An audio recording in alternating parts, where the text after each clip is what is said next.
మీ ఎలాంటి వ్యాపార ప్రకటనలకైనా వెంటనే మా ఛానల్ సంప్రదించండి. అందరికి నమస్కారం. నేను శిరీష. ముందుగా అందరికి శ్రీ పరాభవనామ సంవత్సర ఉగాది శుభాకాంక్షలు.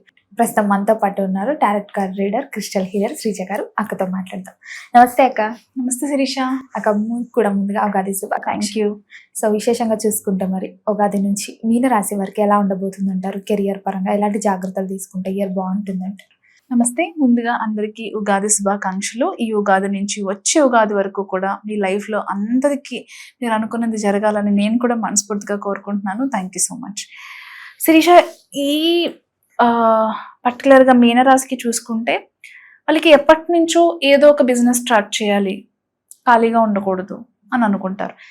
స్టార్ట్ చేసిన తర్వాత నేను చేయగలుగుతానా లేదా అనే డౌట్స్ కూడా ఉంటాయి. సో డౌట్స్ పక్కన పెట్టేసి హ్యాపీగా స్టార్ట్ చేసుకోవచ్చు. ఇన్ కేస్ ఎవరితో అయినా కలిసి పార్ట్నర్షిప్ బిజినెస్ చేసుకోవాలి అనుకున్నా హ్యాపీగా చేసుకోవచ్చు. కానీ అప్పు చేసి మాత్రం బిజినెస్ చేయొద్దు. మీ దగ్గర క్యాపిటల్ ఇన్వెస్ట్మెంట్ ఉంది, చేయగలుగుతానన్న కాన్ఫిడెన్స్ ఉంటేనే చేయండి.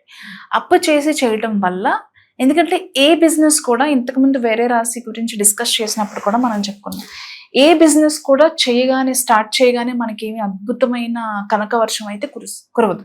It will take time. There is a process. So దానివల్ల ఏమవుతుందంటే ఎక్స్పెక్టేషన్స్ ఎక్కువ ఉండటం, చేసేయాలి ఏదో అనే కుతూహలం కూడా ఉండటం వల్ల ప్రాక్టికల్గా రియాలిటీని గుర్తించడం మానేస్తారు అందరూ. అంటే వాళ్ళు చేస్తున్నారు కదా, వాళ్ళకి బాగుంది, వాళ్ళకి రిటర్న్స్ బాగున్నాయి అని అనుకుంటారు. కానీ అది వాళ్ళకి కలిసి వచ్చింది. మనకి రావాలన్న రూల్ ఏం లేదు, రాకపోయినా ఆశ్చర్యపడాల్సిన అవసరం కూడా లేదు.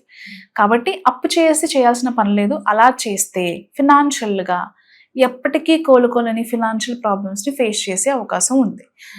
డబ్బులు ఉంది, ఆలోచన బాగుంది, ఎక్స్పీరియన్స్ ఉంది, నాలెడ్జ్ ఉంది, సపోర్ట్ ఉంది అంటేనే చేయండి.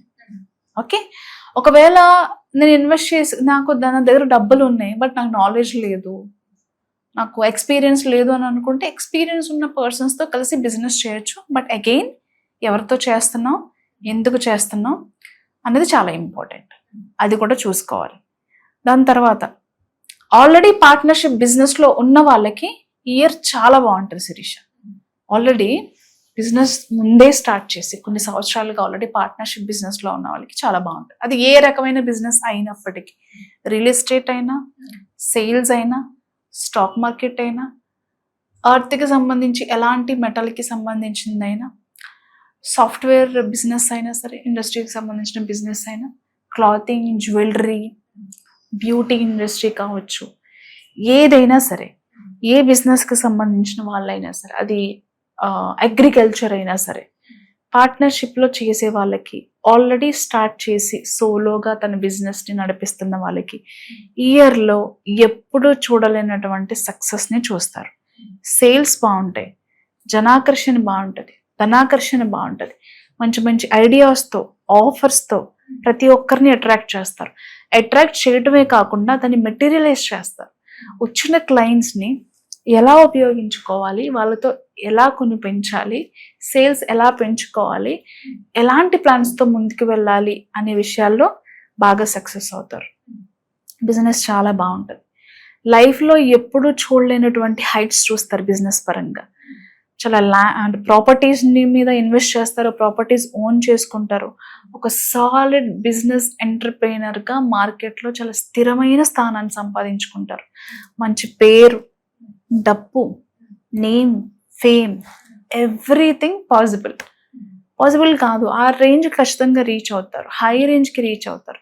అంటే ఇప్పటివరకు లక్షలలో లాభాలు చూసేవాళ్ళు కోట్లల్లో చూస్తారు, కోట్లల్లో చూసిన వాళ్ళకి స్టాండర్డ్ ఒక సామ్రాజ్యాన్ని నిర్మించుకుంటారు. అలాంటి సాలిడ్ సక్సెస్ అనేది మీనరాశి వాళ్ళకి ఖచ్చితంగా ఉంది. అలాగే ఎవరి దగ్గర నుంచి అయినా మీరు డబ్బు అప్పుగా ఇచ్చారు, రావట్లేదు, ఇయర్ వస్తాయి, ఖచ్చితంగా మీకు రావాల్సిన డబ్బులు మీకు వస్తాయి. అలాగే ఆస్తి పంపకాలు ఏదైనా లేట్ అవుతుంది, ఇప్పటి వరకు లేట్ అయింది, మీకు రావాల్సిన ఆస్తి రాలేదు అని అనుకుంటే ఇయర్ ఖచ్చితంగా ఆస్తి వివాదాలు ఏవైతే ఉన్నాయో అవి క్లియర్ అవుతాయి. మీకు రావాల్సిన ఆస్తి ఏదైతే ఉందో అది ఖచ్చితంగా వస్తుంది. అంతేకాకుండా ఎవరైనా లోన్ కోసం చాలా సంవత్సరాలుగా, అంటే వాళ్ళకున్న సిబిల్ స్కోర్ వలనో లేకపోతే కొన్ని సిచ్యువేషన్స్ వల్ల పే చేయలేక చాలా మందికి లోన్స్ అనేవి అవ్వవు. సిబిల్ స్కోర్ వల్ల కావచ్చు, వాళ్ళ ట్రాక్ వాళ్ళ రికార్డ్స్ వల్ల కావచ్చు. సో అలాంటి వాళ్ళకు కూడా ఇయర్ అనుకోకుండా బ్యాంక్ లోన్స్ అవుతాయి, వాళ్ళకి ఫినాన్షియల్గా ఈవెన్ బిజినెస్ ఎవరైనా స్టార్ట్ చేయాలి అని అనుకున్నా వీళ్ళకి ఏదో ఒక రకంగా పార్ట్నర్ దొరుకుతారు, డబ్బులున్న పార్ట్నర్ దొరుకుతారు, ఫినాన్షియల్గా సపోర్ట్ చేసే పార్ట్నర్స్ దొరుకుతారు. ఓకే, అలాగే రావాల్సిన డబ్బులు వస్తాయి, ఆకస్మికమైన ధనలాభం ఉంది అంటే ఎప్పటి నుంచో మీకు వస్తాయనుకున్న డబ్బులు లేదా అనుకోకుండా మీకు మంచి ఆపర్చునిటీస్ వల్ల దాని నుంచి మనీ ఎర్న్ చేసుకోగలుగుతారు. సో అలాంటివి కనిపిస్తున్నాయి. ప్రెగ్నెన్సీకి పోతే పర్సనల్ లైఫ్లో చూసుకుంటే ప్రెగ్నెన్సీకి సంబంధించిన మంచి మంచి న్యూస్ అంతా వింటారు. అంటే ప్రెగ్నెన్సీకి సంబంధించిన గుడ్ న్యూస్ వింటారు. ఇన్ కేస్ పిల్లల్లో ఏదైనా ఒక డెవలప్మెంట్ ఎప్పటి నుంచో చూడాలి అనుకున్న వాళ్ళకి అవి కూడా పాసిబుల్ సిచ్యువేషన్స్ ఉన్నాయి. కాకపోతే హెల్త్ విషయాల్లో చాలా జాగ్రత్త తీసుకోవాలి. ఓకే, ఇంకొకటి జాబ్కి సంబంధించి ఎప్పటి నుంచో నాకు ఈ కంపెనీలో చేయడం ఇష్టం లేదు, ఏదో శాలరీ కోసం మాత్రమే జాబ్ చేస్తున్నాను, ఇంట్రెస్ట్తో చేయట్లేదు, బతకాలి కాబట్టి చేస్తున్నాను అని చెప్పి అనుకుంటారు కదా చాలామంది. అలాంటి వాళ్ళకి జాబ్ చేంజ్ ఆపర్చునిటీ కనిపిస్తుంది. వాళ్ళు ఏదైతే ఇలాంటి జాబ్ అయితే మన లైఫ్లో సెటిల్ అయిపోవచ్చు, ఇలాంటి ప్యాకేజ్ అయితే అని అనుకుంటారు కదా, ఖచ్చితంగా ఈ ఇయర్లో ఉగాది తర్వాత పాసిబిలిటీ సిచ్యువేషన్స్ 100% ఉన్నాయి. జాబ్ చేంజ్ అవుతారు, కంపెనీ చేంజ్ అవుతారు, కెరియర్ చేంజ్కి అంటే కెరియర్ చేంజ్ అంటే వాళ్ళు చేసే జాబ్తో పాటుగా ఇంకా ఏదైనా స్కిల్ని డెవలప్ చేసుకుని లేదా కోర్స్ని నేర్చుకొని బెటర్ జాబ్కి వెళ్ళాలి అనుకునే వాళ్ళకి కూడా చాలా అనుకూలంగా ఉంది. అలాగే పార్ట్నర్షిప్లో ఎవరైనా ఒక కంపెనీ స్టార్ట్ చేయాలి అంటే సాఫ్ట్వేర్ ఇండస్ట్రీకి కెరియర్కి సంబంధించిన ఇండస్ట్రీ స్టార్ట్ చేయడానికి కూడా అనుకూలంగా ఉంది. అంతేకాకుండా ఫ్యామిలీకి సంబంధించి చిల్డ్రన్కి సంబంధించి వాళ్ళ ఫ్యూచర్ గురించి ఆలోచించి లాంగ్ టర్మ్ ఇన్వెస్ట్మెంట్స్ అనేవి చేస్తారు. అది కూడా చాలా పాజిటివ్గా ఉంది. కానీ కొన్నిసార్లు మనీ మేనేజ్మెంట్ విషయాల్లో చాలా జాగ్రత్తగా ఉండాలి. అంటే మనకు కొన్నిసార్లు మనకు తెలియకుండానే కొంతమందికి ఫినాన్షియల్గా హెల్ప్ చేస్తామని ప్రామిస్ చేస్తాం, లేదా కొన్నిసార్లు జాలిగా ఎవరు అడగకపోయినా మనమే చేస్తూ ఉంటాం. దానివల్ల సెల్ఫ్గా మనకి డబ్బులు అవసరం వచ్చినప్పుడు ఎవరికో దానం చేయడం వల్ల మనకు వచ్చేసరికి మన దగ్గర డబ్బు లేక ఇబ్బంది పడే అవకాశం ఉంది. సో ఆ విషయాల మీద ఎక్కువ కాన్సన్ట్రేట్ చేయాలి. అంటే మనీని మీకు అవసరం ఉండి కూడా వేరే వాళ్ళకి ఇవ్వటం అనేది ఎంతవరకు కరెక్ట్ ఒకసారి ఆలోచించుకోవాలి. ఆ విషయాల్లో జాగ్రత్తగా ఉండాలి. ఇంకొకటి మనీ మేనేజ్మెంట్ చాలా ఇంపార్టెంట్. అన్నెసెసరీ ఖర్చులు పెరిగే అవకాశం ఉంది, అది కంట్రోల్ చేసుకోవాలి. హెల్త్ మీద కూడా డబ్బులు ఖర్చు అయ్యే అవకాశం ఉంది. హెల్త్ ప్రాబ్లమ్స్ వస్తే స్టార్టింగ్లోనే దాన్ని క్యూర్ చేసుకునే వే ఏంటి అనేది ఒకసారి ఆలోచించండి. సో అలా కూడా ఇబ్బందులు వచ్చే అవకాశం ఉంది.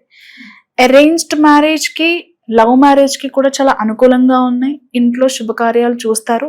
ఈ ఇయర్లో ఎప్పుడు లైఫ్లో ఎప్పుడు ఎక్కడా చూడనటువంటి లగ్జరీ లైఫ్ని చూస్తారు.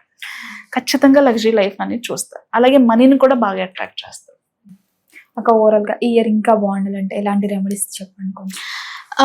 ఏం చేయాలి అంటే ఎక్కడైనా యానిమల్ అబ్యూస్ జరుగుతున్నా, యానిమల్ని ఫిజికల్గా మెంటల్గా ఎవరైనా హింస చేస్తుంటే నాకెందుకులే, నన్నేమన్నా చేస్తారేమో అని భయపడకుండా స్టాండ్ తీసుకుని మాట్లాడడం. ఎందుకంటే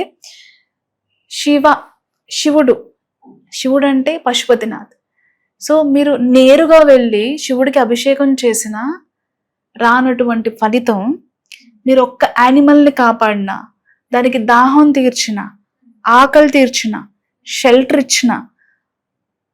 ఈ మధ్య కాలంలో మనం చూస్తాం చాలా మంది ర్యాష్గా వెహికల్స్ డ్రైవ్ చేస్తూ ఉంటారు. అలాంటి డ్రైవ్స్లో చాలా కుక్కలకి బోన్ ఫ్రాక్చర్స్, నడవలేకపోవడం, 2 కాళ్ళుతో ఇదవ్వటం లేకపోవడం చూస్తూ ఉంటాం. సో అలా యానిమల్స్, పశు సేవ చేయండి. ఏ జంతువు అయినా పర్వాలేదు, ఏ జంతువుతో మనకు సంబంధం లేదు, ఏ జంతువు అయినా సరే యానిమల్ని ఈ రాశికి సంబంధించిన వాళ్ళు ఎవరైతే ప్రొటెక్ట్ చేస్తారో, ఎవరైతే కాపాడతారో, ఎవరైతే ట్రీట్మెంట్ ఇస్తారో, ఎవరైతే తిండి పెడతారో, ఆకలి తీరుస్తారో, దాహాన్ని తీరుస్తారో, షెల్టర్ని ఇస్తారో, అన్నీ ఇచ్చేస్తాడు శివుడు. ఒక ఓవరాల్గా ఈ ఇయర్లో మీనరాశి వారికి ఎలా ఉండబోతుంది, ఎలాంటి జాగ్రత్తలు తీసుకోవాలో తెలియజేసినందుకు thank you thank you Sirisha.